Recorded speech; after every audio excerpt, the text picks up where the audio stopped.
تم دنیا کے کسی ملک لے جانا تو کیا اس ملک سے بھی نہیں نکال سکتی۔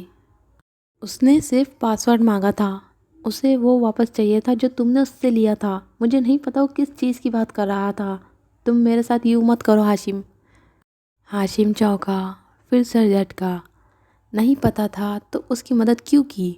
تمہاری بیٹی کا باپ ہوں میں، اور یہ تمہاری بیٹی کا چچا ہے جس کو تم نے یوز کیا۔ سو اب تم سونیا کو نہیں لے کر جا رہی، قطعی انداز میں کہہ کر وہ مڑ گیا۔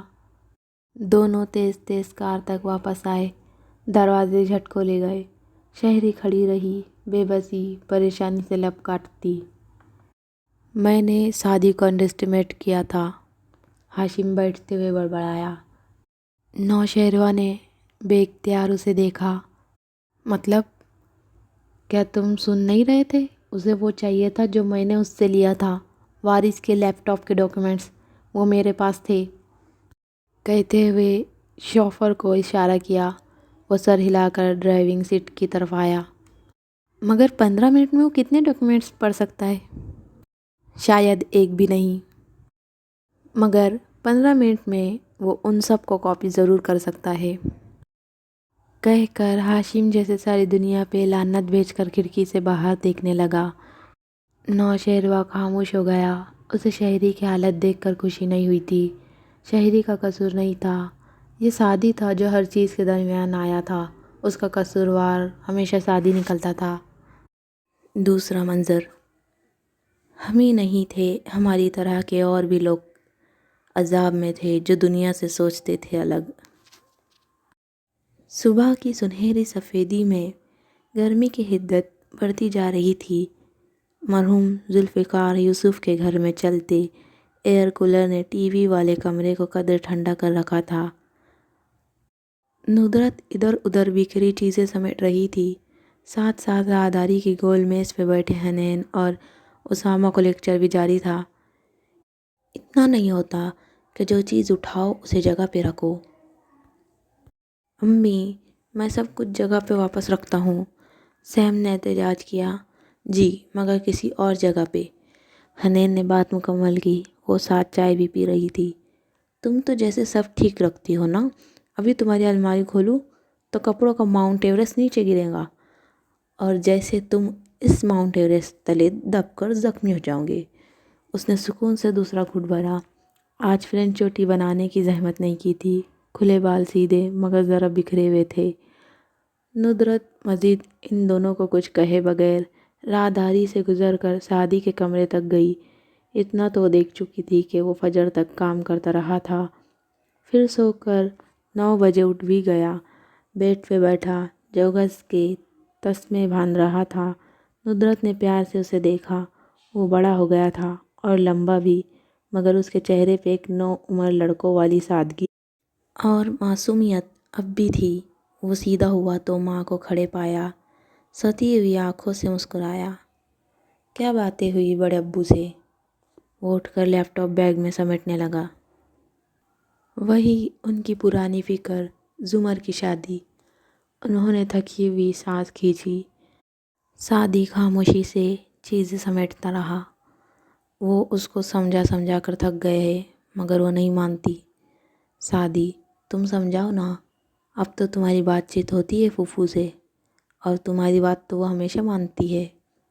سعدی نے بیگ کا اسٹریپ کندھے پہ ڈالا، چہرے پہ چھپائے حزن کو چھپانے کی ناکام کوشش کرتے ہوئے کچھ کہنے لگا تھا کہ فون بج اٹھا۔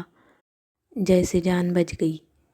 ندرت بات بھول کر واپس چلی گئی اور اس نے انجانا نمبر اٹھا لیا۔ ملنا ہے مجھے اسی وقت، کدھر آؤں؟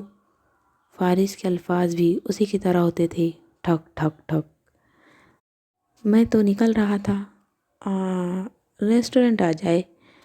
اس نے درمیان کا راستہ نکالا۔ آدھے گھنٹے تک، اور فون بند۔ یہ ماموں بھی نا، آگے پیچھے کی بات نہیں کریں گے کبھی۔ اس نے مسکرا کر سر جھٹکا۔ پھر ندرت کی بات ہی یاد آئی۔ پھوپھو کیا اب بھی اس کی مانتی تھی؟ اوہو، وہ باہر آیا تو حنین ہاتھ ہلا کر پرجوش سی سیم سے کہہ رہی تھی، اور اتنے بڑے بڑے کھلے لانس۔ سیم، تمہارا دل نہیں چاہتا کہ ہمارا بھی اتنا بڑا گھر ہو اور خوب دولت ہو ہمارے پاس بھی؟ نہیں، یہ نہیں ہے کہ ہمارا چھوٹا گھر مجھے برا لگتا ہے، یہ سب بھی اچھا ہے، مگر زیادہ بڑا گھر سوچو سیم۔ سیم نے پیچھے سے سعدی کو آتے دیکھ لیا تھا، سو جواب نہیں دیا، اس کو صحیح جواب معلوم ہی نہ تھا۔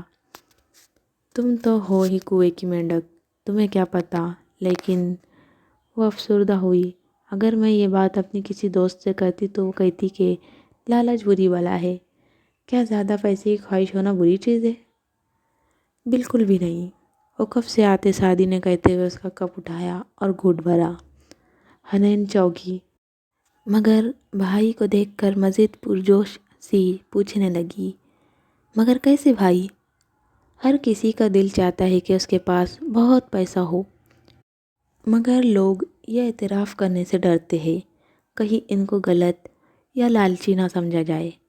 ورنہ مال کی محبت بری بات نہیں ہے، زندگی میں اونچے گول ہونے چاہیے، یہ انسان کو متحرک رکھتے ہیں، بس ان کو حاصل کرنے کے لیے غلط طریقہ نہیں استعمال کرنا چاہیے۔ سلیمان علیہ السلام نے بھی تو اللہ کی یاد کے لیے مال کی محبت اختیار کی تھی نا۔ حنین کھلے دل سے مسکرا دی۔ وہ ایسا بھائی تھا جس سے بآسانی سب کہا جا سکتا تھا اور وہ آپ کو بالکل جج نہیں کرتا تھا۔ تیسرا منظر، نہ تکلف، نہ احتیاط، نہ زوم، دوستی کی زبان سادہ تھی۔ ریسٹورنٹ نیم ویران تھا، ان کا کاروبار ویسے بھی کوئی بہت فائدے میں نہیں تھا، پھر بھی گزارا ہو جاتا تھا۔ اس نے اپنی مخصوص میز پہ بیگ رکھا ہی تھا کہ فون بجنے لگا۔ سنڈے کو بھی لوگوں کو چین نہیں آتا، کہتے ہوئے جب نمبر دیکھا تو الرٹ سا ہو گیا۔ سعدی، شہرین بات کر رہی ہوں، وہ بیزار مگر ضبط سے بولی تھی۔ جی، میرے پاس ہے آپ کا نمبر، سوری میں آپ کا شکریہ ادا نہیں کر سکا۔ اب اس کی بالکل ضرورت نہیں ہے، کیونکہ ہاشم ابھی ابھی یہاں سے نکلا ہے، وہ سونیا کو میرے ساتھ چھٹیوں پہ نہیں جانے دے رہا۔ مگر کیوں؟ یہ تو تم بتاؤ گے۔ کیا اس لیے مجھ سے مدد مانگی تھی کہ پکڑے جانے پہ سارا ملبہ مجھ پہ گرا دو؟ وہ تیزی سے بولی۔ سعدی کی آنکھوں میں الجھن بھری۔ کیا؟ تم نے ہاشم کے سامنے میرا نام کیوں لیا؟ میں نے؟ ہاشم کے سامنے؟ کس نے کہا یہ آپ کو؟ وہ شاکڈ تھا۔ چند لمحے کی خاموشی چھا گئی۔ کیا ہاشم کے گارڈ نے جب تم پہ تشدد کیا تو تم نے میرا نام نہیں اگل دیا؟ کیا یہ ہاشم؟ اف، وہ چکرا کر رہ گیا تھا۔ اس آدمی کو کوے کیوں نہیں کاٹتے؟ اس کے جھوٹ پہ یقین کر کے آپ نے اعتراف کر لیا۔ اف لکم، اف ہے آپ کے لیے۔ اس کا موڈ سخت خراب ہو چکا تھا۔ میں نے کچھ بتایا نہ، مجھے کسی نے چھوا، اس سے زیادہ میں اپنی صفائی نہیں دوں گا۔ شہرین نے گہری سانس لی۔ مجھے تم پہ یقین ہے، وہ واقعی جھوٹ بول رہا تھا۔ بہرحال وہ جانتے ہیں کہ اس میں تمہارا ہاتھ ہے، اور نوشیروہ مجھے سنگین نتائج کی دھمکی دے کر گیا ہے۔ نوشیروہ کیوں؟ وہ چونکا۔ میں نے اس کے ذریعے پاسورڈ لیا تھا۔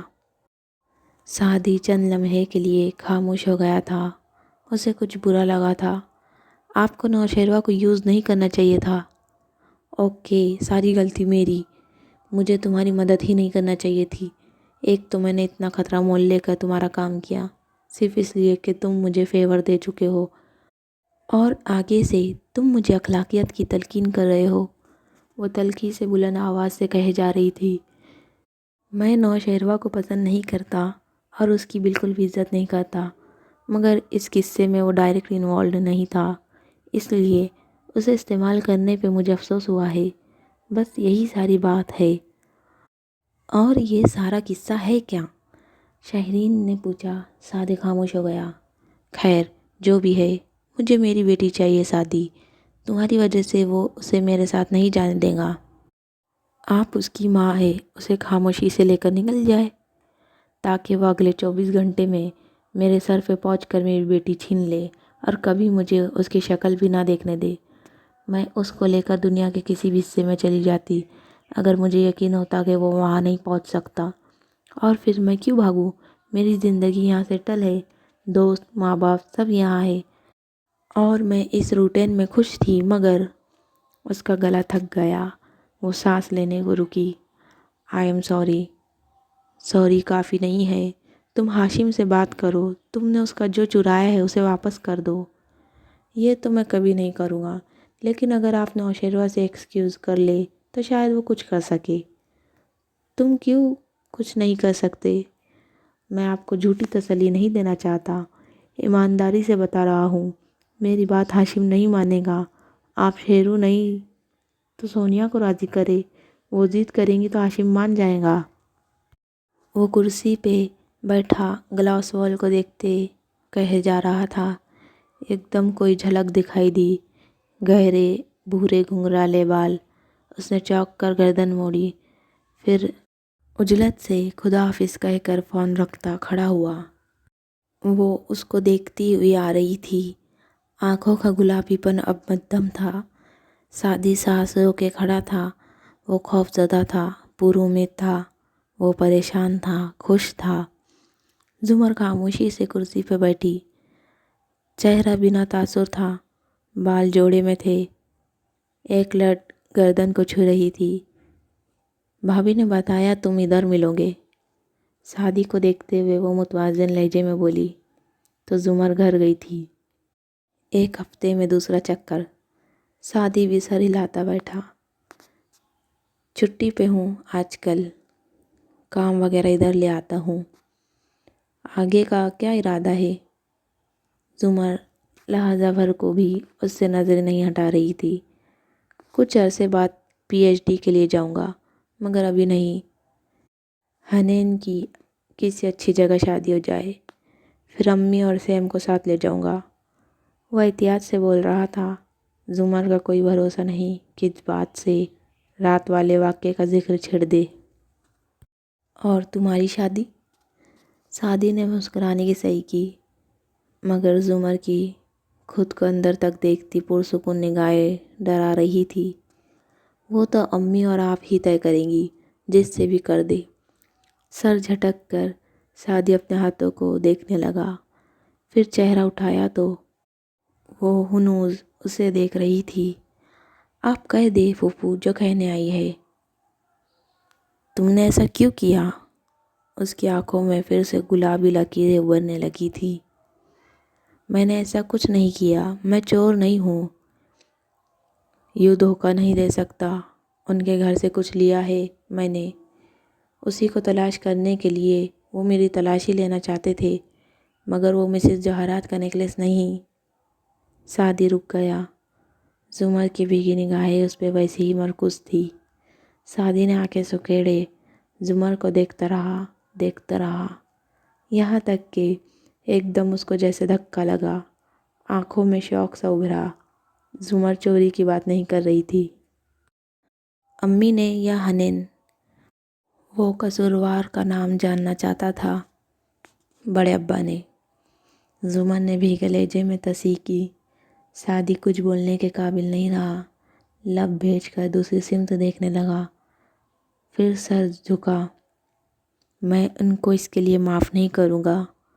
وہ بری طرح ہرٹ ہوا تھا۔ زمر کی آنکھوں میں دیکھنے کی ہمت نہیں تھی۔ اندھیرے میں کھڑے شخص پہ کسی نے فلڈ لائٹس روشن کر دی تھی۔ مجھے کیوں نہیں بتایا سادی؟ مجھے کیوں دھوکے میں رکھا؟ صرف سادی کے سامنے وہ رو سکتی تھی، آنسو اس کی آنکھوں سے گرنے لگے تھے۔ سادی نے کاؤنٹر پہ کھڑے لڑکوں کو اشارہ کیا، ان سب نے فوراً شکلیں کچن میں گم کر لی۔ اگر مجھے پتا ہوتا تو تمہیں ایسے کبھی نہ کرنے دیتی۔ کیوں نہیں بتایا؟ کیوں نہیں جتایا؟ ایک دفعہ تو کہا ہوتا، غصے سے کہہ دیتے، لڑ کر کہہ دیتے، ہمارے درمیان تو بہت دوستی تھی۔ میں جتانے والا نہیں ہوں، اس نے مجرم کی طرح سر جھکا لیا۔ اپنا کیوں نہیں سوچا؟ اس عمر میں کوئی گردہ دیتا ہے کیا؟ آگے لمبی زندگی پڑی ہے تمہاری، شادی کرو گے، بچے ہوں گے، ایک گردے کے ساتھ کیسے رہوں گے؟ اس کا دل بری طرح دکھا ہوا تھا۔ وہ تو کوئی مسئلہ نہیں، واک کرتا رہوں، شوگر وغیرہ نہ ہو تو سب ٹھیک رہے گا۔ جھکے ہوئے سر سے سادہ وضاحت دی۔ مجھے کیوں نہیں بتایا؟ میں تمہیں یہ کبھی نہ کرنے دیتی۔ یہ گردہ تو کیا پتہ اسی وقت ضائع ہو جاتا، کیا پتہ کچھ سال بعد ضائع ہو جائے۔ میں تو اسی اسٹیج پہ آ جاؤں گی۔ اپنے لیے تمہاری صحت کے ساتھ اتنا بڑا نقصان میں تمہیں کبھی نہ کرنے دیتی شادی، اسی لیے نہیں بتایا۔ اس نے گہری سانس لے کر سر اٹھایا۔ زمر کا چہرہ آنسوؤں سے گیلا تھا۔ وہ 4 سال پہلے والی زمر تھی۔ وہ پھوپھو سے واپس زمر بن گئی تھی۔ میں ہم دونوں میں سے پہلا دھوکے باز نہیں ہوں زمر۔ کیا آپ نے کبھی مجھے دھوکے میں رکھ کر کچھ نہیں کیا؟ کیا میرے لیے، حنین، اسامہ کے لیے آپ نے کچھ نہیں کیا؟ یاد ہے جب ہم اسکول میں تھے، میں شادی، اس نے روکنا چاہا۔ نہیں، مت روکے، سنیں، میں چھوٹا تھا، آپ مجھ سے 8 سال بڑی تھی، 8 کلاسز آگے تھی، ہمارا ایک ہی اسکول تھا، امی اور دادی کی نہیں بنتی تھی، ہم الگ رہتے تھے۔ ابو کے حالات اچھے نہیں تھے مگر خوددار تھے، بڑے ابو کو ہوا نہیں لگنے دیتے تھے۔ پھر میں ان کا ہی بیٹا تھا، ان سے اسکول لے جانے کو پیسے نہیں مانگتا تھا۔ امی اور ابو اپنے مالی مسائل میں اتنے الجھے ہوتے تھے کہ خود سے دینے کا خیال بھی نہ آتا۔ میں گھر سے آدھی چیزوں کے بغیر آتا تھا، مگر اسمبلی سے کلاس میں واپس آتا تو میری جیومیٹری باکس میں پینسل، ربر، شارپنر، رولر اور وہ کیا تھا، ہاں، ڈی پروٹیکٹر، وہ سب پورا ہوتا تھا۔ آپ بنا بتائے روز صبح میرا بیگ چیک کر کے چیزیں رکھ جاتی تھی اور آپ اسمبلی سے لیٹ بھی ہو جاتی، اسی لیے ڈانٹ بھی کھاتی۔ مگر زمر، آپ ہمیشہ سے بہت ڈٹرمائنڈ رہی ہے، جو ٹھان لی اسے کرنا ہے۔ وہ بھی کیا آنکھوں سے مسکرائی۔ اسے یوں سر جھکا کر بولتے سننا اچھا لگ رہا تھا، اور ہر بریک میں مجھے ساتھ لے جاتی۔ تب 2 روپے کا سموسہ اور 1 روپے کی نمک ہوتی تھی۔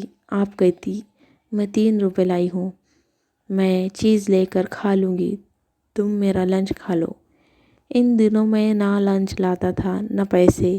آپ کہتی، امی نے جو کباب دیا ہے وہ مجھے نہیں پسند، تم لے لو، اور میں یقین کر کے کھا لیتا۔ بہت دن بعد خیال آیا کہ کباب تو آپ کو بہت پسند تھے۔ بہت سالوں بعد خیال آیا کہ کبھی آپ کو کینٹین سے کچھ خرید کر کھاتے نہیں دیکھا۔ زمر نے ہتھیلی سے آنسو رگڑے، پھر اداسی سے مسکرائی۔ ان دنوں بڑے ابا کی نوکری چلی گئی تھی، ہمارے حالات بھی اچھے نہیں تھے، دونوں باپ بیٹے خوددار تھے۔ میں دونوں کا بھرم رکھنا چاہتی تھی۔ ہاں، میں بہت دیر سے سمجھا کہ آپ پیسے نہیں لاتی، میرے لیے آپ سارا دن بھوکی رہتی تھی۔ جب امی نے کاروبار کا سوچا تو میں نے کہا کہ ریسٹورنٹ کھولے، کسی کو کھانا کھلانے سے پیارا احسان بھی کیا ہوگا۔ سب اپنے گھر کے بچوں کے لیے کرتے ہیں، اس میں کوئی بری بات نہیں ہے، مگر وہ نہیں سن رہا تھا۔ میں چھٹی کے بعد کلاس فیلوز کے ساتھ برف پانی کھیل رہا تھا۔ جس لڑکے کی باری تھی اس نے مجھے برف کر دیا، اور اس سے پہلے کہ کوئی مجھے پانی کرتا، کسی بات پہ 2-3 لڑکوں نے مجھے بہت مارا۔ میں کمزور تھا، چھوٹا تھا، وہ بڑے تھے، مجھے مار مار کر گرا دیا۔ میرے منہ پہ، کپڑوں پہ خون اور مٹی لگی تھی۔ آپ پتہ نہیں کہاں سے آئی، آپ نے مجھے اٹھایا، میرا چہرہ صاف کیا، اپنی یونیفارم کی پٹی سے خون صاف کیا، پھر پکڑ کر بینچ پہ ساتھ بٹھایا اور پوچھا، ان لڑکوں کا نام بتاؤ، کلاس اور سیکشن۔ میں ڈر گیا، کہا کہ جانے دے، مگر آپ تو نہ شروع سے ہی پروسیکیوٹر تھی۔ آپ تو اڑ گئی۔ وہ کوئی اور لوگ ہوتے ہیں جن کے شادی کو کوئی مار جائے اور وہ چپ کر کے بیٹھ جائے، میں تو غلط چیز پہ چپ نہیں رہوں گی۔ ہمارے شادی کو کس نے مارا ہے؟ آپ مجھے اسی طرح کہا کرتی تھی، ہمارا شادی، اور اسی وقت آپ کے یہی 3 الفاظ تھے: نام، کلاس، سیکشن۔ مجھے بتانا پڑے، تب مجھے پتہ چلا آپ کتنی مستقل مزاج ہے اور ہیڈ اسٹرانگ بھی۔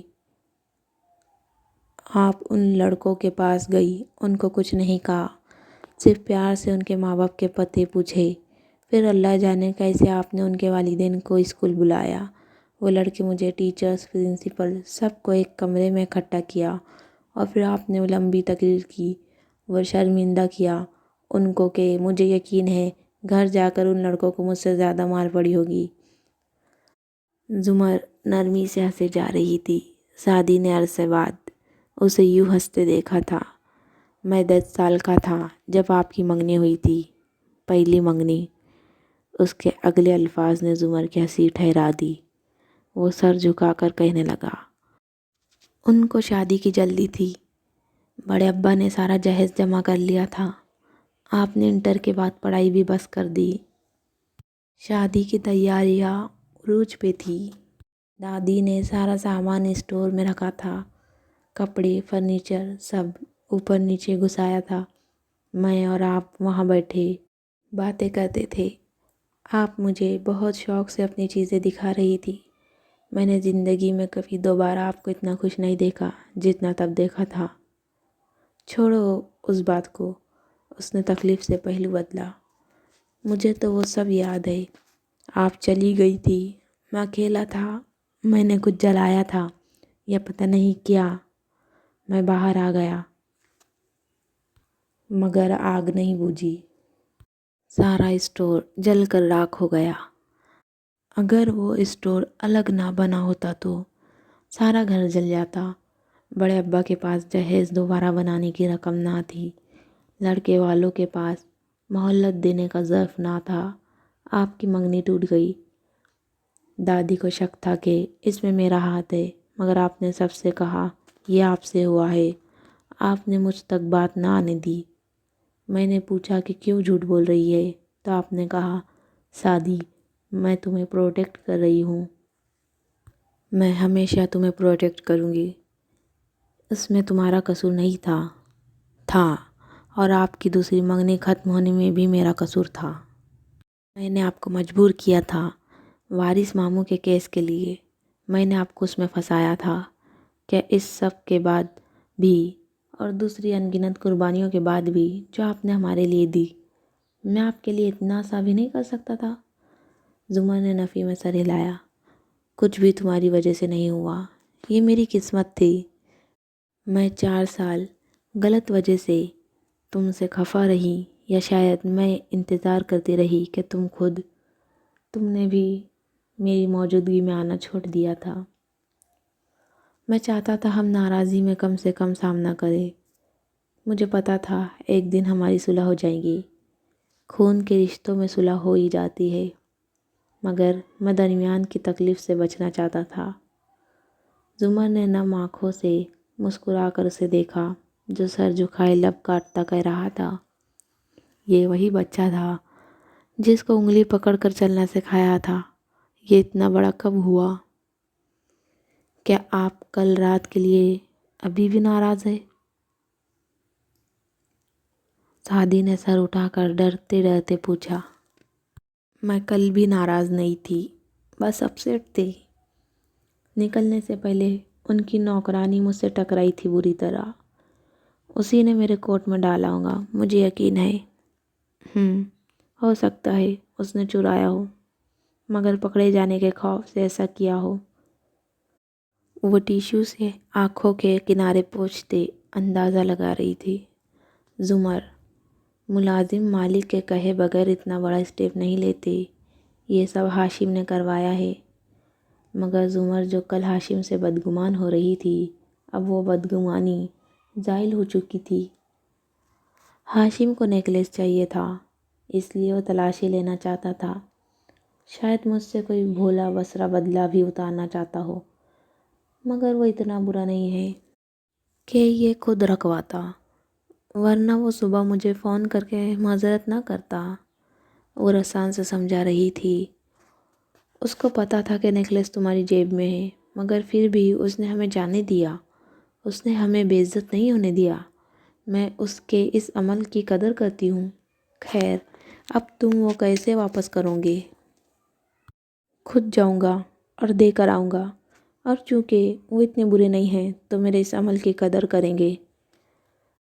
بظاہر سعدی نے نرمی سے کہا کہ وہ متنازع موضوع کو زمر کے ساتھ چھیڑ کر تازہ مندمل ہوتے زخم پھر سے نہیں کریدنا چاہتا تھا۔ ریسٹورنٹ کا دروازہ کھلنے کی آواز آئی۔ سعدی چونکا، پھر بے اختیار کھڑا ہو گیا۔ زمر نے گردن موڑی۔ فارس وہیں رک گیا تھا۔ زمر نے رخ واپس موڑ لیا تھا، ٹیشو سے آنکھیں تھپتھپا کر صاف کی اور اٹھی۔ بوجھل سی خاموشی نے سب کو گھیرے میں لے لیا۔ پھر ملیں گے۔ نرمی سے اس نے سعدی کا کندھا تھپکا اور مڑ گئی۔ فارس تیکھی نظروں سے اس کی پشت کو دیکھ رہا تھا۔ اس کے مڑنے پہ شیشے سے باہر دیکھنے لگا۔ وہ متناسب چال چلتی دروازے تک آئی۔ فارس ہٹ گیا۔ زمر نے بس ایک سرد نفرت آمیز نگاہ اس پہ ڈالی اور باہر نکل گئی۔ فارس کی پیشانی پہ بل پڑے۔ اس نے اکھڑے تاثرات کے ساتھ اسے جاتے دیکھا اور سر جھٹک کر آگے آیا۔ آئے، بیٹھے۔ سعدی نے احترام سے اشارہ کیا، مگر وہ کھڑے کھڑے تنے ایبرو کے ساتھ اسے گھورتا رہا۔ ایک دفعہ پوچھوں گا، سچ بتایا تو اگلوانے کے سارے طریقے آتے ہیں مجھے۔ کیا ہوا؟ سعدی حیران ہوا۔ جس روز میں رہا ہوا تھا، اس رات تم میرے کیس کے جج سے کیوں ملے تھے؟ سعدی نے کچھ کہنا چاہا، مگر زبان نے ساتھ نہیں دیا۔ وہ شاکڈ تھا، بے یقین تھا۔ آپ کو کیسے پتہ چلا میں اس سے ملا تھا؟ فارس نے گہری سانس لی۔ تو تم واقعی اس سے ملے تھے، میرا اندازہ ٹھیک تھا۔ اور سعدی کو ایک دم اپنی بے وقوفی کا احساس ہوا۔ ظاہر ہے اگر اس نے جج کو مجبور کیا تھا تو فیصلے والی رات کو ہی ملا ہوگا۔ اف، انکار مت کرنا، اب دیر ہو چکی ہے۔ فارس نے کرسی کھینچی، ٹانگ پہ ٹانگ رکھ کر بیٹھا اور سنجیدگی سے اسے دیکھا۔ افراتفری پھیلا کر اس نے سعدی کو گڑبڑا دیا تھا۔ کیا دیا ہے اس کو مجھے رہا کروانے کا؟ وہ سنجیدگی سے پوچھ رہا تھا۔ آپ بے گناہ تھے۔ میں نے پوچھا، کیا دیا ہے؟ اس کی آنکھوں میں سختی بڑھی۔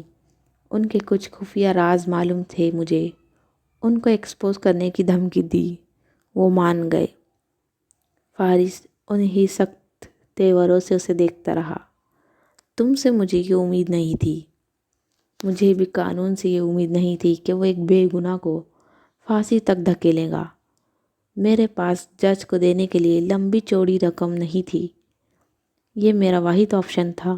جو قانون روٹی نہیں دے سکتا، وہ ہاتھ بھی نہیں کاٹ سکتا۔ اور وہ جج اتنا معصوم نہیں تھا۔